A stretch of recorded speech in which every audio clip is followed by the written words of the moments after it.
जय बोलो देवादिदेव 1008 श्री भगवान महावीर स्वामी की जय जय जय। अहिंसा परमो धर्म की जय जय जय। परम पूज आचार्य गुरुवर श्री विद्यासागर जी महाराज की जय जय जय। परम पूज्य एक स्वामी मुनिवर श्री प्रमाण सागर जी महाराज की जय जय जय। परम मनुष्य के जीवन में अनेक लोगों का संग होता है।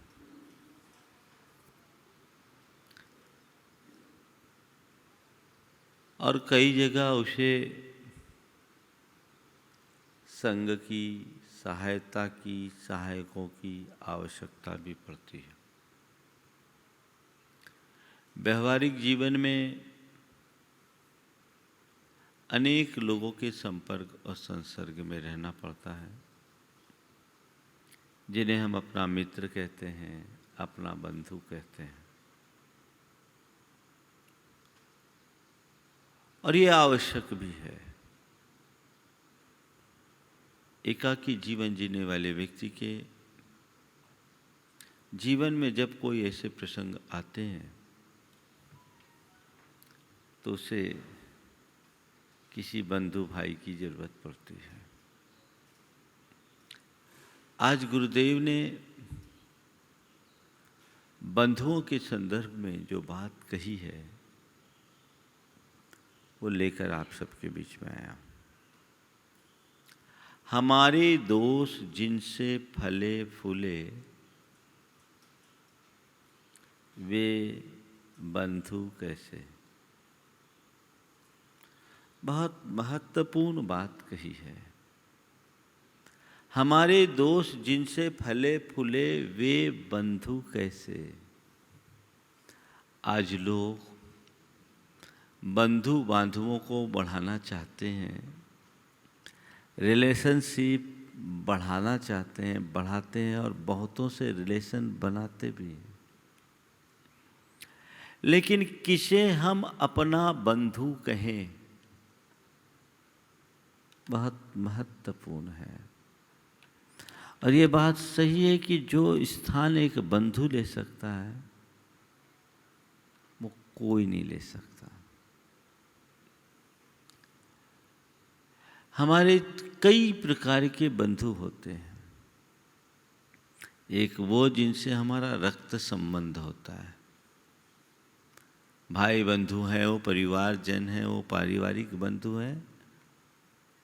जन्म से वो हमारे बंधु कहलाते हैं। हो ये कोई जरूरी नहीं, उसकी चर्चा तो अभी बाद में करूंगा। दूसरा बंधु वो होता है जो निस्वार्थ भाव से अकारण कभी परेशानी, कठिनाई, उलझन या मुसीबत में फंसने पर हमें सहायता देता है, मदद देता है। वो हमारा सहज बंधु बन जाता है। उसका अपना कोई स्वार्थ नहीं, किसी की कोई पहचान नहीं, कुछ संपर्क नहीं, फिर भी विपत्ति की घड़ी में उसने हमारा साथ दिया और ऐसा रिलेशन बन गया जो अपनों से भी अच्छा हो। तीसरा बंधु है हमारा आध्यात्मिक बंधु, जो हमारा हित चाहते हुए हमें दोषों और बुराइयों से बचाता है, तरह तरह से प्रेरणा दे देकर किसी भी तरीके से हमें हमारे रास्ते पे लगाता है। वो आध्यात्मिक बंधु है। और चौथे हैं दीन बंधु, करुणा निधान प्रभु। सबके प्रति जिनकी वत्सलता है। तो बंधु मिलना बड़ा दुर्लभ। बंधु मिलना बड़ा दुर्लभ, बहुत कठिन। सब कुछ मिल सकता है, बंधु नहीं। हेनरी फोर्ड से जब उनके जीवन के अंतिम दिनों में लोगों ने पूछा कि आपने इतना धन संपत्ति कमाया, आप अपने जीवन के अंतिम क्षणों में कोई अनुभव बताना चाहेंगे? तो उसने कहा कि मैं यही सोच रहा हूँ कि अपना जितना श्रम, समय और शक्ति मैंने पैसे कमाने में लगाया, यदि अच्छे मित्र बनाने में लगाया होता तो आज मेरी स्थिति कुछ बेहतर होती। महत्वपूर्ण भूमिका है बंधुओं की। एक अच्छा बंधु बहुत दुर्लभ। मित्र मिल जाएंगे, दोस्त मिल जाएंगे, कहलाने वाले बंधु बहुत मिल जाएंगे, लेकिन अच्छा बंधु बहुत मुश्किल है। किसको कहेंगे हम अच्छा बंधु? 4 बातें। जो विपत्ति में साथ दे, सबसे पहला लक्षण।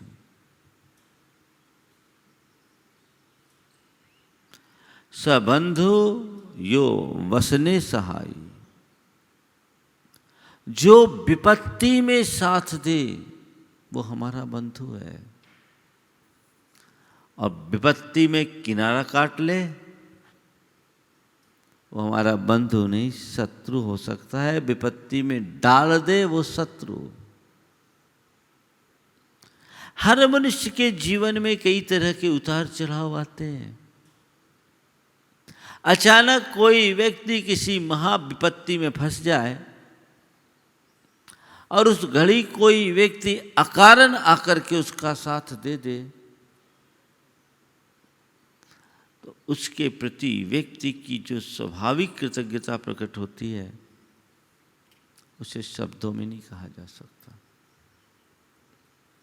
और उस समय अपेक्षा भी होती है,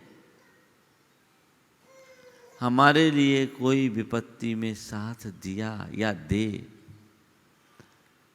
और जो व्यक्ति ऐसा करता है, जीवन पर्यंत लोग उसके प्रति एहसानमंद होते हैं और अंदर की एक अलग आत्मीयता का भाव प्रकट हो जाता है। आप देखो, कहावत है कि वक्त पे ही अपनों और गैरों का पता लगता है। जब बुरा वक्त हो उस समय तुम्हें जो साथ दे समझना वही तुम्हारा अपना है। और कोई तुम्हारे सामने कितनी भी आत्मीयता दिखाए, बुरे वक्त में तुम्हारे साथ खड़े ना हो, वो व्यक्ति बंधु कहलाने का, मित्र कहलाने का अधिकारी नहीं है। वो नाम का बंधु होगा, वो नाम का मित्र होगा, लेकिन वो सच में देखा जाए तो बंधु और मित्र कहलाने का अधिकारी नहीं। आजकल देखने में यही आता है कि लोग अच्छे समय में तो खूब आगे पीछे घूमते हैं, और जब बुरा वक्त आता है तो सबसे पहले वे लोग किनारा काटते हैं जिन्हें हम अपना मानते हैं। सबसे पहले वे किनारा काटते हैं। संत कहते हैं ऐसे बंधुओं से शत्रु अच्छे। जो जरूरत पर साथ न दे वो बंधु बंधु कैसा। और ऐसे बंधु से बंधुता और मित्रता बढ़ाकर मैं अपने जीवन में कुछ भी प्राप्त नहीं कर सकता। बंधु वही जो विपत में साथी, विपत्ति में साथ निभाए और हमें विपत्ति से बचाए। हम ऐसे अनेक प्रसंग जानते हैं जहां विपत्ति में फंसने वाले लोगों को साथ देने वाले उदाहरण भी मिलते हैं, तो विपत्ति में पड़ने पर सहयोग की अपेक्षा रखने वालों की उपेक्षा करने वाले भी मिलते हैं। 2 उदाहरण मैं आपको देता हूं। विपत्ति में साथ। एक व्यक्ति जो हलवाई गिरी करके अपना काम करता था, उसका दूसरा भाई करोड़पति और समाज का मुखिया, बड़ा भाई हलवाई और छोटा भाई समाज का मुखिया करोड़पति। उस हलवाई की किडनी खराब हो गई। लोगों क्या मजूरी पे काम करता था, शादी ब्याह वगैरह में जाता, हाजिरी पे काम होता। उसकी किडनी खराब हो गई। उसे उसके लिए 3 लाख रुपए की आवश्यकता पड़ी।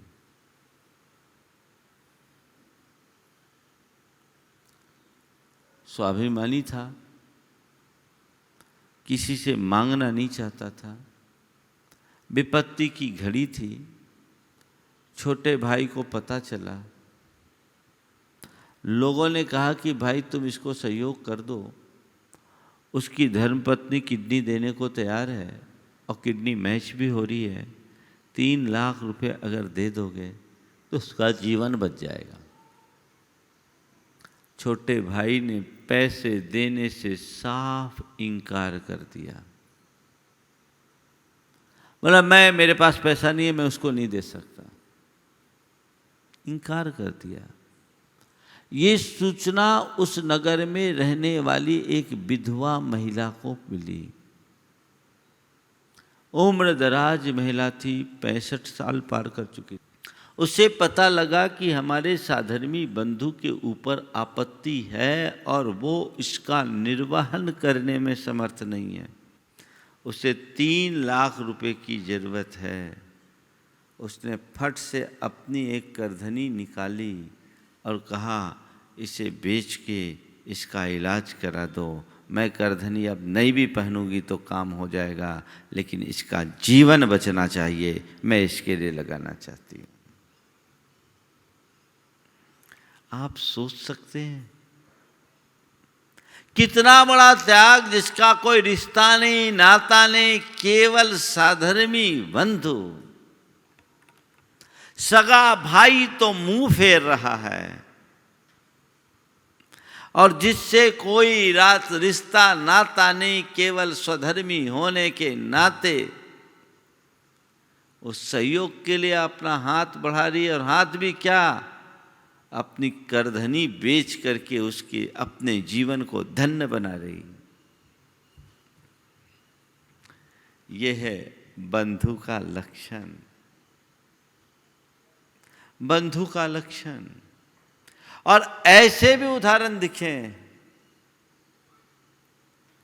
कि भाई विपत्ति में पड़ा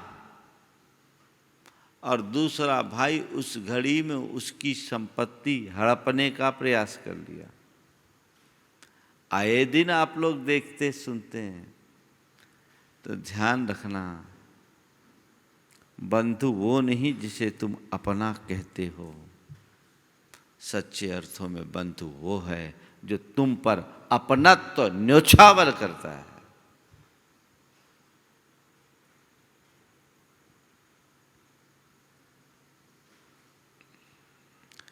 नीतिकारों ने लिखा है,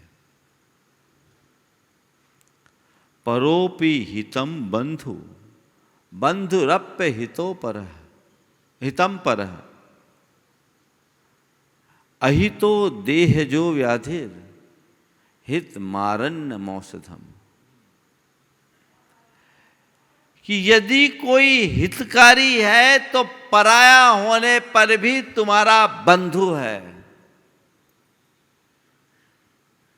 और अहितकर है तो तुम्हारा अपना होने पर भी तुम्हारा बंधु नहीं है। उदाहरण दिया, शरीर में उत्पन्न होने वाली व्याधि भी अहितकर है, वो अबंधु है, और वन में उत्पन्न होने वाली औषधि भी हमारी बंधु है। बात समझ में आ रही है? बीमारी शरीर में उत्पन्न हुई है, और शरीर में उत्पन्न होने वाली बीमारी भी मेरे लिए पर है, अबंधु है, शत्रु है। और उसको ठीक करने के काम में आने वाली औषधि जंगल में हो रही है, अरण्य में उत्पन्न होने वाली औषधि मेरे काम की है। तो हमें ये देखने की जरूरत है कि हमारा हित कहाँ है और अहित कहाँ है। तो बंधु वो जो विपद में साथी। दूसरी बात, जो हमें बुराइयों से बचाए, वो बंधु। गुरुदेव जो कह रहे हैं, हमारे दोस्त जिनसे फले फूले वे बंधु कैसे। सच में बंधु वही है जो हमें बुराइयों से बचाए। कहने को हमारा सगा है, कहने को हमारा मित्र है, कहने को हमारा बंधु है, और उसके बाद भी हम उसके दोषों और दुर्बलताओं को नज़रअंदाज करें, केवल ये सोच करके कि इससे हमारे रिलेशन खराब ना हो, उसको बुरा न लग जाए, तो ऐसा व्यक्ति बंधु कहलाने लायक नहीं है। ऐसे व्यक्ति तो चाटुकार व्यक्तियों की श्रेणी में आते हैं।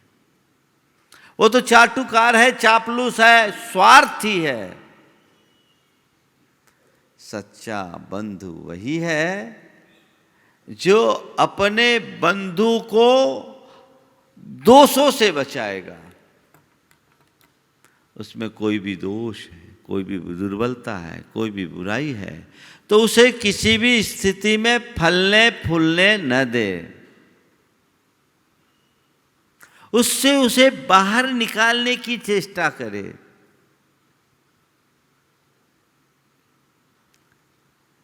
देखिए, अच्छे मित्र या अच्छे बंधु कैसे होते हैं।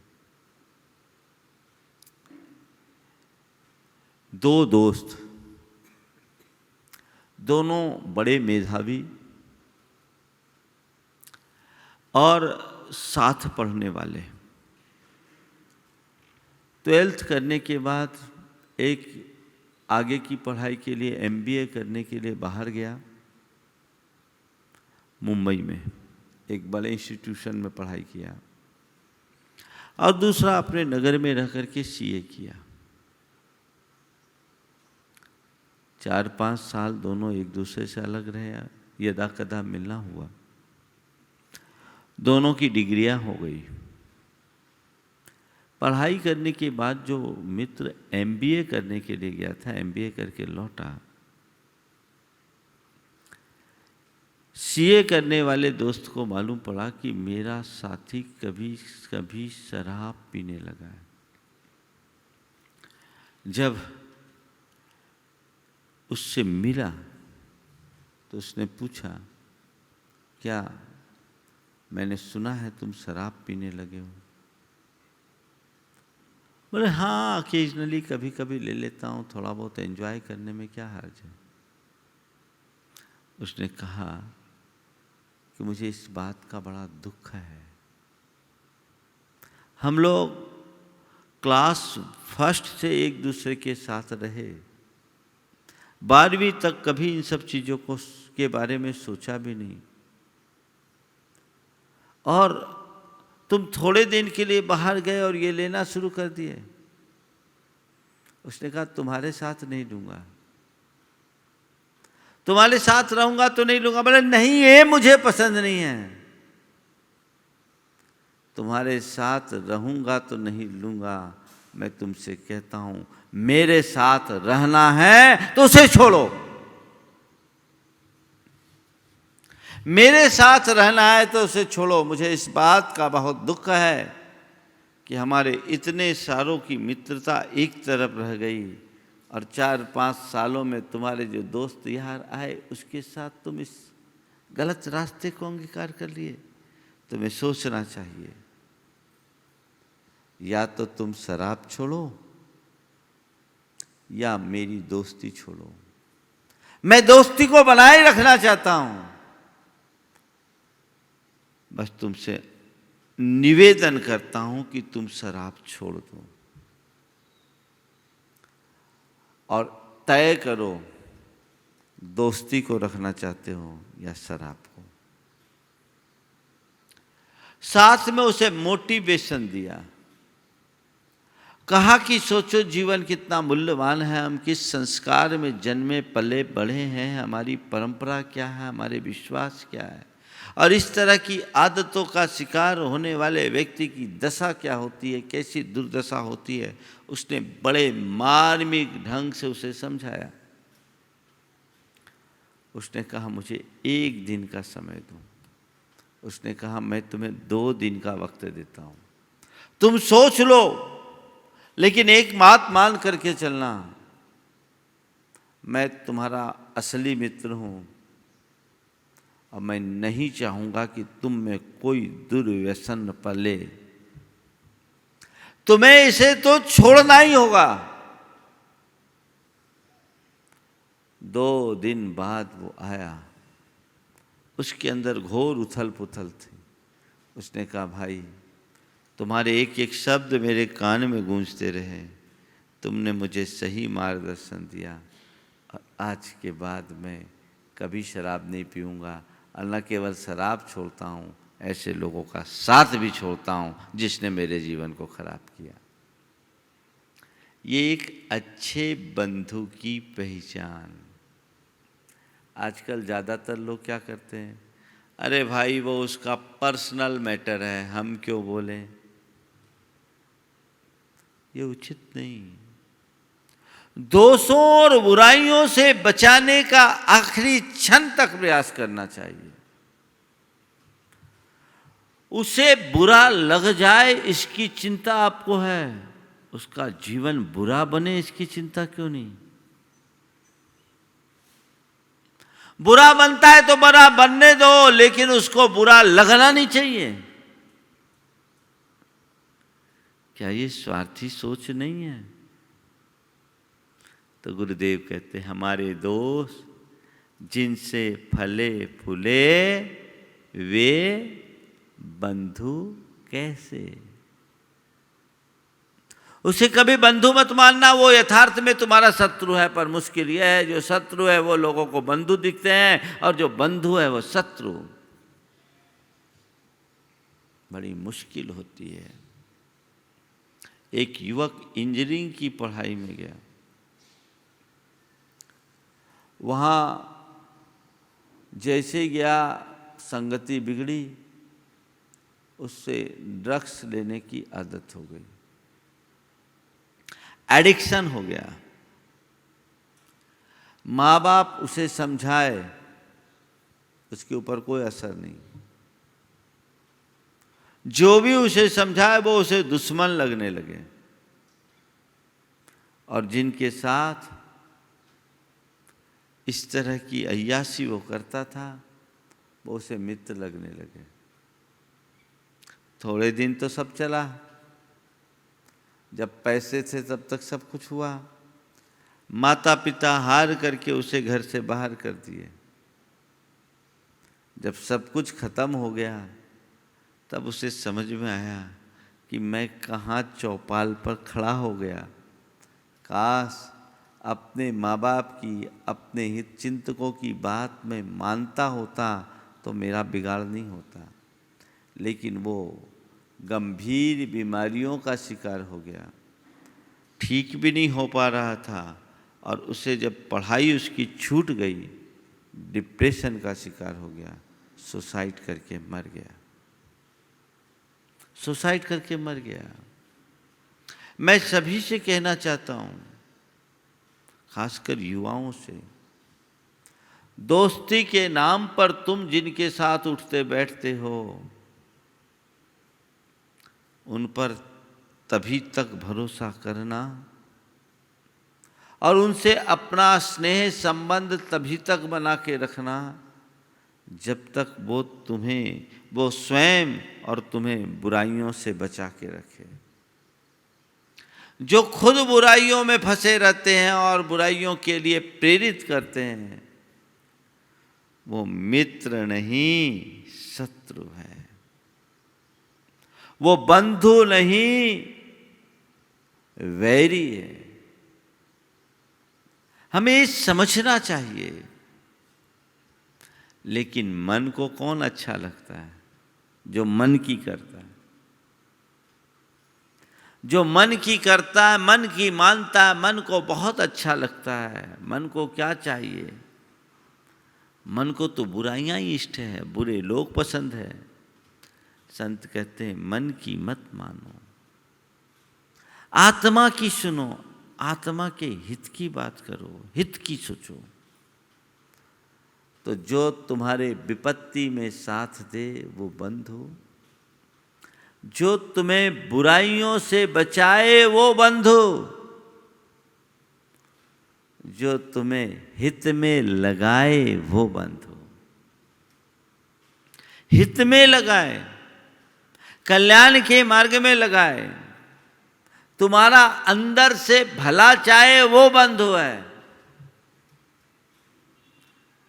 बाकी तो दुनियादारी की बातें करने वाले वैरी हैं।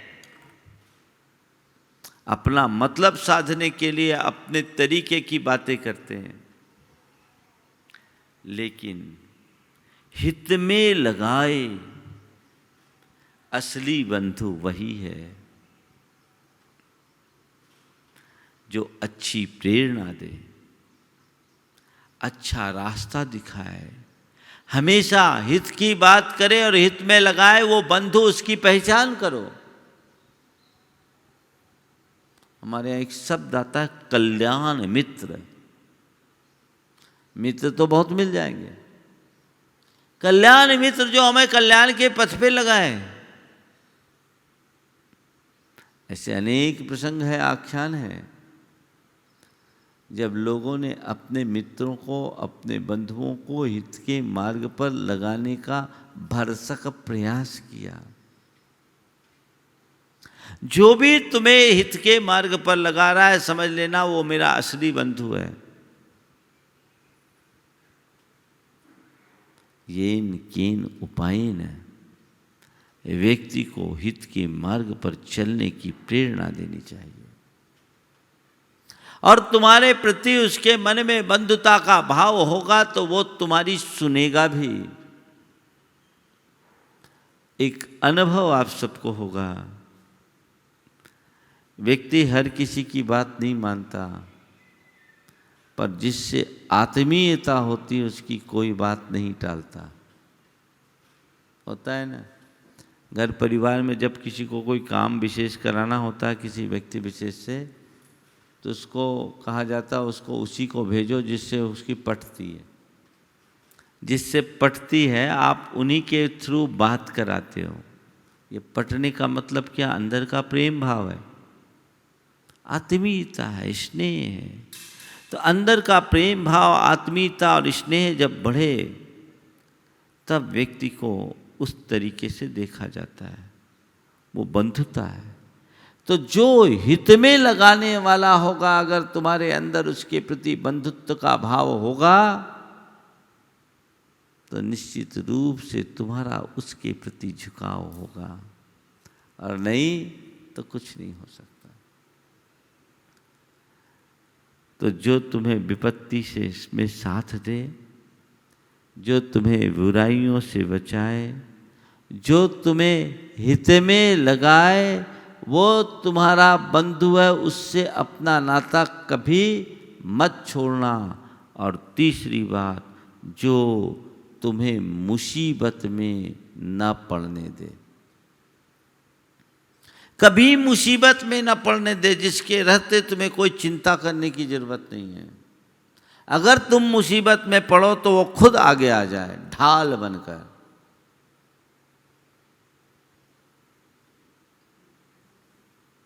सज्जन ऐसा चाहिए जैसे ढाल की होए, दुख में खुद आगे रहे, सुख में पीछे होए। ढाल क्या होता है? जब सामने शत्रु है तो ढाल आगे, और जब सामने शत्रु नहीं है तो ढाल पीठ पे। तो ऐसा बंधु जो तुम्हें परेशानी में फंसा दिखे, देखे, खुद उस परेशानी को मोलने के लिए तैयार हो जाए। बहुत दुर्लभ है। कुरल काव्य में कहा, बंधु सही होना चाहिए और उसी को अपना बंधु बनाओ जिसमें बंधुत्व के गुण हो, नहीं तो बैरी अच्छे जो तुम्हें भ्रम में डाले वो बंधु कैसा। तो ऐसे बंधु से अपना नाता जोड़िए जो जीवन को आगे बढ़ाने में सहायक हो। हमारे दोष जिनसे फले फूले वे बंधु कैसे। आध्यात्मिक दृष्टि से अगर विचारा जाए, हम जिन्हें अपना बंधु मानते हैं वे सब हमारी आत्मा की प्रगति में बाधक बनकर खड़े हो जाते हैं। वे बंधु हैं या वैरी? बोलो बोलो। अगर कोई हित के मार्ग में निकल रहा है, कल्याण के मार्ग में निकल रहा है, मोक्ष के मार्ग में निकल रहा है, सच्चे रास्ते पर चल रहा है, तो जो बंधु होगा वह उसका अभिनंदन करेगा, बल्कि उससे प्रेरित होकर खुद भी उसी मार्ग पर चलने का भाव करेगा। और जो मोही होगा वो बंधु के रूप में बैरी बनेगा, रास्ते को रोकने में शक्ति लगाएगा। संत कहते खुद अच्छे मार्ग पर चलो और अपने इष्ट बंधुओं को अच्छे मार्ग पर चलने की प्रेरणा दो।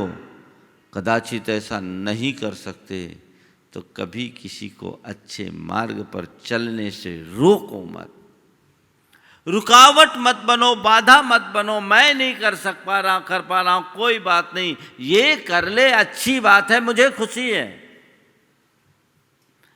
गलत रास्ते पर कोई चले तो उसे रोकने में चूको मत, और अच्छे रास्ते पर कोई जाए तो उसे पल भर को रोको मत। ये मार्ग है। इस तरीके से मार्ग पर चलने वाला ही अपना जीवनोत्थान कर सकता है। तो जिनसे हमारे दोस्त फले फूले वे बंधु कैसे। इसे पलट लें, जिनसे हमारे दोस्त मिटे नष्ट हो वे, जिससे हमारे दोष या कर्म टले नसे वे हमारे शत्रु कैसे। जिससे दोष फले फूले वे बंधु नहीं, और जिससे दोष टले नसे वे शत्रु नहीं। असली बंधु और असली शत्रु को पहचानो। बहुत पुरानी कहानी है। वाराणसी के राजा हुए कभी कोई ब्रह्मदत्त। वे सिंघल द्वीप से भारत की ओर आ रहे थे, लंका से। रास्ते में उन्हें एक दूसरे जहाज में किसी नारी की करुण चीख सुनाई पड़ी। उन्होंने अपने जहाज का लंगर डाला, पता लगाया, देखा, पता क्या लगाया, देखा कि दूसरे जहाज में एक नारी को दस्युओं ने पकड़ रखा है, समुद्री दस्युओं ने, डाकुओं ने, और उसे निर्ममता पूर्वक पीट रहे हैं।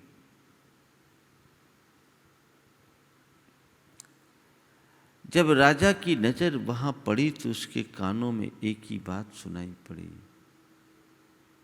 मैं एक भारतीय नारी हूं, अपने पति के लिए ही समर्पित हूं। तुम लोग मुझसे जो चाहते हो वो कतई नहीं हो सकता। मैं अपना प्राण न्यौछावर कर सकती हूँ, पर तुम मुझसे अपनी हवस की पूर्ति नहीं कर सकते। राजा पहुंचा। राजा को देखते ही वे सारे दस्यु भाग खड़े हुए। उसके बाद उस नारी के पास खड़े होकर राजा ने कहा कि मैंने तुम्हारे वचनों से ये जान लिया कि तुम कौन हो।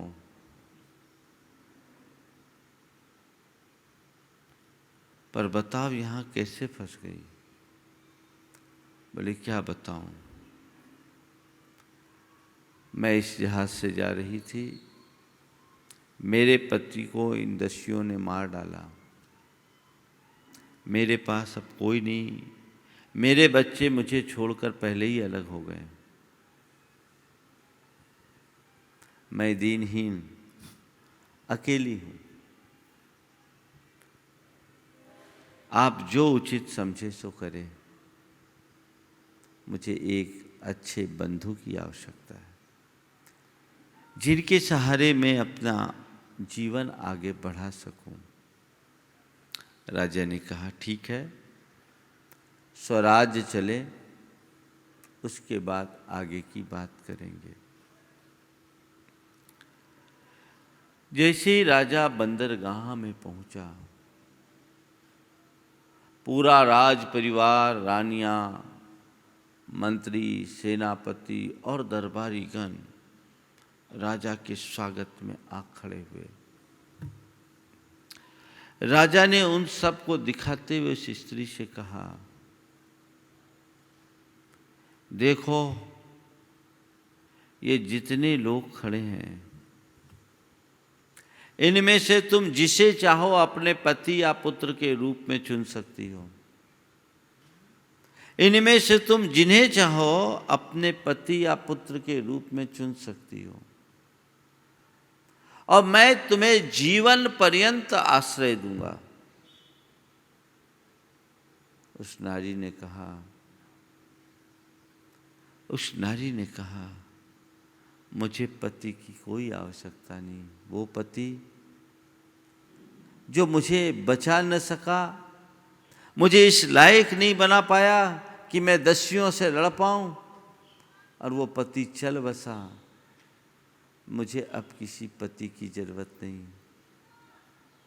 रही बात पुत्रों की, जो पुत्र मुझे जीवन में पहले ही छोड़ के चले गए, जिनके पीछे मैंने अपने जीवन का सारा रस निचोड़ कर पिलाया, जिन्हें पाल पोस करके बड़ा किया, पढ़ाया लिखाया, योग्य बनाया, पैरों पर खड़ा कर दिया, वो भी मेरा साथ छोड़ के चले गए। तो राजन, न तो मुझे कोई पति चाहिए, न ही कोई पुत्र चाहिए, मुझे तो केवल एक ऐसा बंधु चाहिए जो मेरे सिर की सुरक्षा में सहायक बन सके और मेरे जीवन का परित्राण कर सके। यदि आप चाहें तो मुझे कोई एक बंधु के रूप में सहायी बन सकते हैं। राजा ने सबकी तरफ देखा, पर उसमें एक भी व्यक्ति ऐसा नहीं दिखा जो उसका बंधु बन करके रह सके। राजा ने सबको देख लेने के उपरांत उस स्त्री के पास आकर कहा, बहन, तुझे बंधु चाहिए, इस राज्य में कोई नहीं दिखता जिससे मैं तेरा बंधु बना सकूं, लेकिन आज से मैं तेरा बंधु बनता हूं और तुम मेरी बहन हो। इस राज्य में आनंद से रहोगे और अपने शील सदाचार की रक्षा करते हुए अपने जीवन का निर्वाह करोगे। मैं तुम्हारा बंधु हूं। ये अकारण बंधु बन गया और वह स्त्री उनके प्रति कृतज्ञता से देखती रह गई। ये बंधुपने का सच्चा स्वरूप है, उत्कृष्ट उदाहरण है। हमें ऐसे बंधुत्व के भाव को बढ़ाना चाहिए। लोग आज निकटता बढ़ाते हैं अपने स्वार्थ की पूर्ति के लिए। वो व्यापार धंधे के लिए तो ठीक है, पर परमार्थ की दृष्टि से कतई उचित नहीं।